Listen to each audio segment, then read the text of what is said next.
1760, the sword was replaced by the flintlock pistol as a normal dueling weapon. These dueling pistols, made by Durr's Egg about 1800, are being loaded by one of the seconds to a participant in a duel. Only one of them loaded the pistol in order to ensure uniformity. Using a measured powder flask, the pan has been filled with gunpowder, and now 2 drams of the powder are poured into the barrel, followed by a carefully placed greased linen patch in which the lead ball can nestle comfortably. This patch will secure the ball and help keep the exploding gases behind it on the way out of the barrel.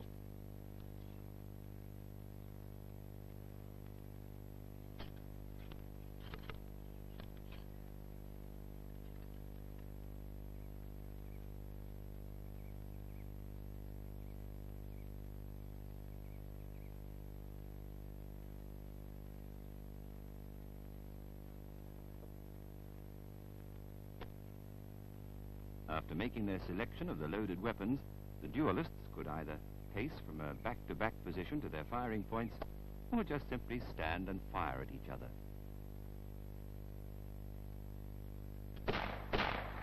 These flintlock pistols are about 175 years old, but there is reliable evidence to show that firearms were in use in Europe soon after 1300.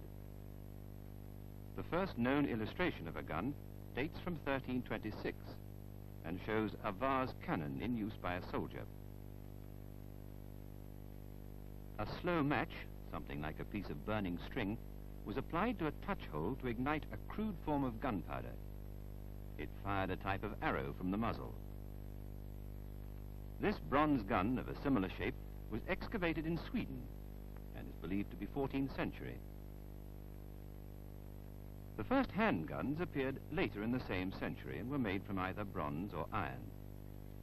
Some had hooks underneath to lessen the recoil when the gun was placed over a wall or rest. Aiming, as we know it today, was out of the question.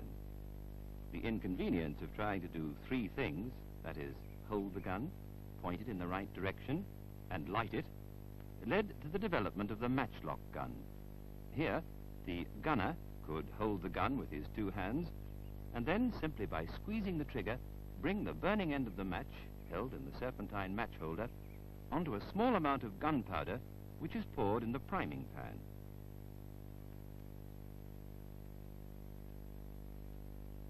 Here we've just flashed the pan without a charge in the gun to show the first stage.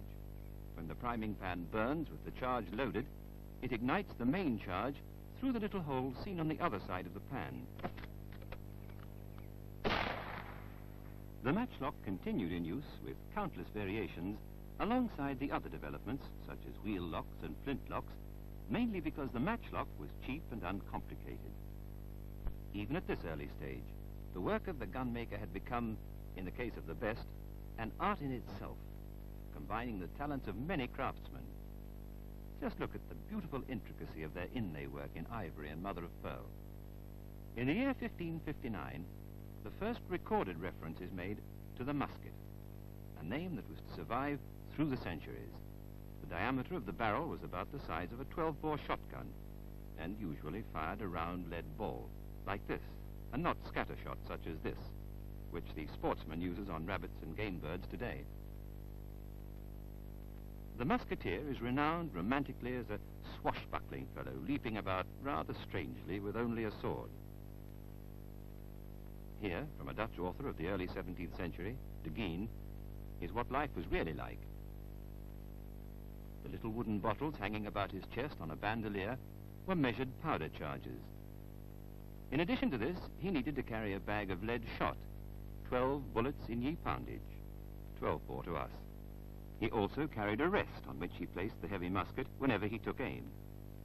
Also, our gallant soldier must carefully carry a lighted match or rope, which, naturally, must be kept out of the way of the gunpowder if he were to remain in action. Then there were the wads, the ramrod, cleaning materials, tinder lighter, and, of course, the very heavy musket itself. What a clanking, smoking, rattlingly dangerous bag of tricks he must have been.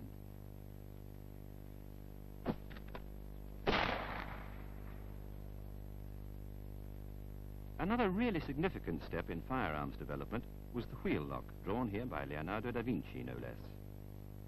History's first record of its existence was about the end of the 15th century. The wheel lock's advantage over the matchlock was that it could be primed in advance, ready for instant firing. Men no longer had to carry lighted fire and to worry that it might be doused by rain.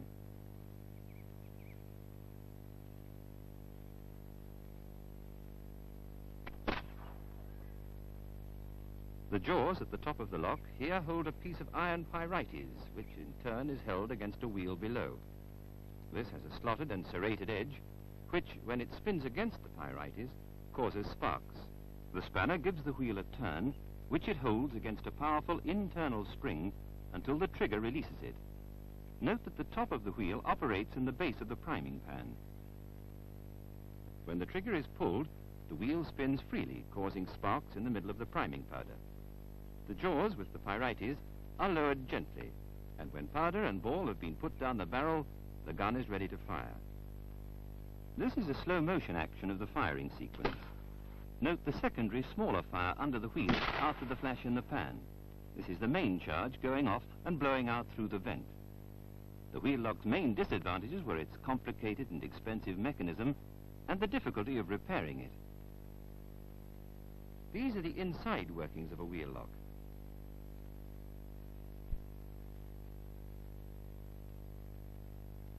A turn with the spanner involves many moving parts. For these reasons, the wheel lock never came into general use. It was, however, favored by wealthy sportsmen and princely collectors for whom many richly decorated guns were made. And for the first time, a firearm could be made small enough to be used with one hand and carried upon the person. The flintlock overcame many of the disadvantages of the wheel lock, but by no means superseded it.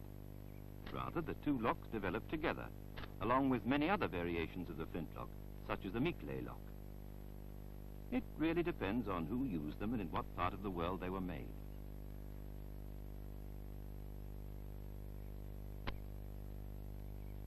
The flint is a piece of natural stone shaped by workmen for the particular size of firearm for which it is intended, and is gripped in the jaws of this piece here, which is called the cock. The flint strikes against the steel surface of this L shape, which is called the steel or frizzle, but in America the frizzen. It is now in the closed position, ready for firing.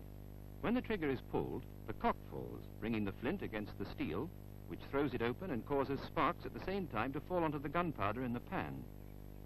This then ignites, and the flash goes through the gold touch hole or vent and ignites the main powder charge in the breech of the barrel.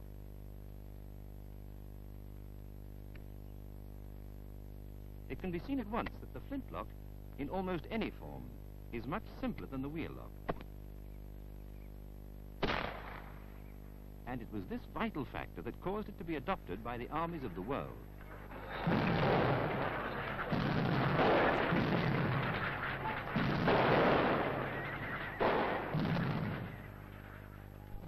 Perhaps the most famous of all military muskets was the English Brown Bess, which saw service all over the world from 1720 until about 1840.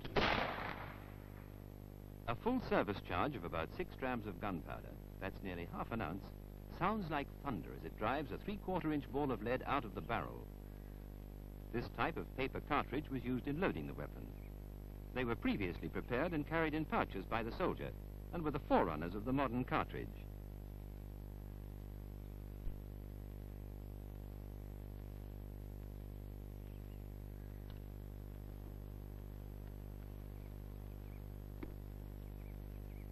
Both powder and ball were wrapped together, and when torn open by the soldier with his teeth, could be used to both prime the pan with a little of the powder, and then use the rest of it to load the gun with the main charge. This was followed by the ball, and then paper itself, which conveniently formed a wad to contain everything in the barrel. The ramrod then seated the ball firmly in the charge, and after cocking the weapon, he was ready to fire.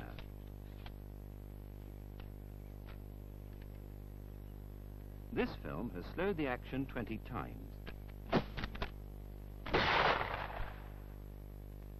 Notice the extra blast as the barrel goes off after being ignited by the pan flash. Notice, too, the length of time it takes from pulling the trigger to the gun discharging. The pan flash, the smoke, and momentary hang fire that had lasted for 2 centuries and more were eventually to be replaced by something far more deadly and efficient. But that's another story.